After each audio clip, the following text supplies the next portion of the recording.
సాయి గారు ఇక్కడ ఉక్కు మనిషిగా ఉత్తమ పార్లమెంటేరియన్గా గుర్తుకు రావడం ఎల్కే అద్వానీ గారి తర్వాత అయోధ్య రథయాత్ర ఇవన్నీ కూడా మనకు గుర్తొస్తాయి. సో నిజంగా ఈరోజు అంటే ఇటువంటి నేతకు భారతరత్న రావడం మనం ఏ విధంగా అర్థం చేసుకోవాలి? మీ రెస్పాన్స్ ఏ విధంగా ఉంది? రైట్, రఘు గారు ఇందాక మురళీ మనోహర్ సార్ చెప్పినట్టు కావచ్చు, ఎవరైతే కిషోర్ పోరెడ్డి గారు, వాళ్ళిద్దరికి కూడా నమస్కారం అండ్ ప్రేక్షకులందరికీ నమస్కారం. సో ఇవాళ నిజంగా నాకైతే ఒక ఫుల్ఫిల్మెంట్ గా కనబడుతోంది. రాముల వారి ఆ ప్రాణ ప్రతిష్ఠ జరిగిన తర్వాత మనం అంటే ఇంకా దాంతోనే మనం భక్తి కావచ్చు, మనలో ఉన్నటువంటి ఒక ఆధ్యాత్మిక భావన కావచ్చు, అంటే ఈ సంస్కృతి భారత సంస్కృతికి సంబంధించి ఆ వారసత్వాన్ని కలిగి ఉన్నామన్న గర్వం కావచ్చు, ఇవన్నీ తొడికెసలాడి మన కళ్ళల్లో కొందరికి ఆనంద భాష్పాలుగా, కొందరు దాన్ని అద్భుతంగా వ్యక్తీకరించాం మనం అనేక రకాలుగా. సో ఆ ప్రాణ ప్రతిష్ఠ తర్వాత ఆ అయోధ్య ఉద్యమాన్ని ఒక రాజకీయ ఉద్యమంగా మార్చారు ఆయన. రాజకీయంగా ఆ అయోధ్యని తీసుకోవడము అనేది చాలా పెద్ద ఛాలెంజ్. అట్లాంటి ఛాలెంజ్ ని తీసుకొని దాన్ని ప్రజల్లోకి తీసుకెళ్లి అయోధ్య ఈ రోజు రాముల వారి ప్రాణ ప్రతిష్ఠ జరిగిందనంటే దానికి కీలకమైన వ్యక్తిగా అద్వానీ గారు తెలుస్తారు. ఆయనకి భారతరత్న ప్రకటించడంతో ఒక ఫుల్ఫిల్మెంట్ ఇంకా ఇంకా ఇంకా పూర్తయిపోయింది ఈ కార్యము అన్నట్టుగా అనిపిస్తుంది. నాకు ఒక రెండు అంశాలు ఉన్నాయి. ఒకటి ఏంటంటే 1925 విజయదశమి రోజున రాష్ట్రీయ స్వయం సేవక్ సంఘ్ ఏర్పడింది ఈ దేశంలో.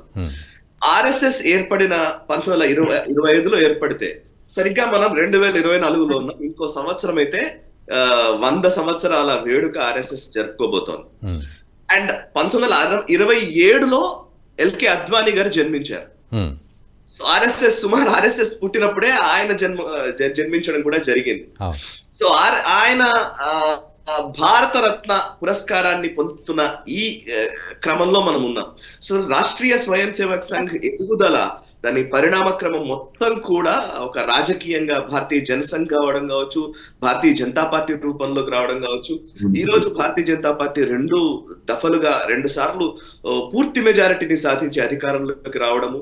అండ్ ఆర్ఎస్ఎస్ నుంచి భారతరత్న పురస్కారాన్ని పొందినటువంటి వ్యక్తులు ఇప్పటి వరకు ఇద్దరే ఉండేది. ఒకరు అటల్ బిహారీ వాజ్పేయి గారు, 2 నానాజీ దేశ్ముఖ్ గారు. ఇవాళ అద్వానీ గారు ఆ కోవలో ఆ వరుసలో నిలిచారు.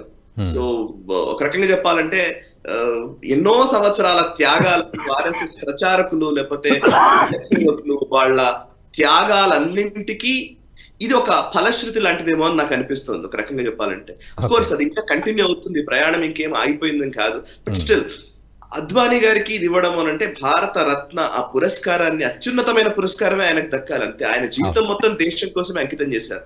కరాచీ నుంచి భారత్ లోకి వచ్చిన రోజు నుంచి, పార్టీషన్ టైం నుంచి, ఆ తర్వాత 51 ఎలక్షన్స్ లో పనిచేశారు ఆయన. ఫస్ట్ మొట్టమొదటి భారత రాజ్యాంగం ఏర్పడిన తర్వాత జరిగిన మొట్టమొదటి ఎలక్షన్స్ లో ఆయన పనిచేశారు. వాజ్పేయి గారు అండ్ అద్వానీ గారు కలిసింది కోటా రైల్వే స్టేషన్ లో మొట్టమొదటిసారి. ఆయన శ్యామప్రసాద్ ముఖర్జీ గారికి ట్రాన్స్లేటర్ గా వాజ్పేయి గారు వస్తే, వాజ్పేయి గారు అద్వానీ గారు మొట్టమొదట ఆయన రాజస్థాన్ ప్రచారంగా ఉన్నప్పుడు అద్వానీ గారు అక్కడ కలిశారు. సో అంటే మొట్టమొదటి భారత ఎన్నికల్ని చూసిన వ్యక్తి, ఆ తర్వాత అనేక ఎన్నికల్ని ప్రభావితం చేసినటువంటి వ్యక్తి, అనేక రాజకీయ ఎత్తుగడలు లేకపోతే ఎత్తులు పల్లాలు అన్ని చూసినటువంటి వ్యక్తి, ఇంకా భీష్మ పితామహుడు అని అంటారు. అంతకంటే ఆయనకు ఇంకా ఇది ఒక గొప్ప పురస్కారం. నిజంగా ఇది యావత్ జాతి ఆనందించాల్సినటువంటి సందర్భం అని నేను అనుకుంటున్నాను. ఎగ్జాక్ట్లీ. ఈ వీడియో మీకు నచ్చినట్టయితే లైక్ చేయండి, 10 మందికి షేర్ చేయండి. అలాగే కామెంట్ల రూపంలో మీ అభిప్రాయాలను మాతో పంచుకోండి. Nationalist hub group of channels ను సబ్స్క్రైబ్ చేసుకుని తెలుగునాట జాతీయవాద జర్నలిజాన్ని ప్రోత్సహించండి. ఈ వీడియో కింద ఉన్న బెల్ ఐకాన్ పై క్లిక్ చేయడం మర్చిపోవద్దు.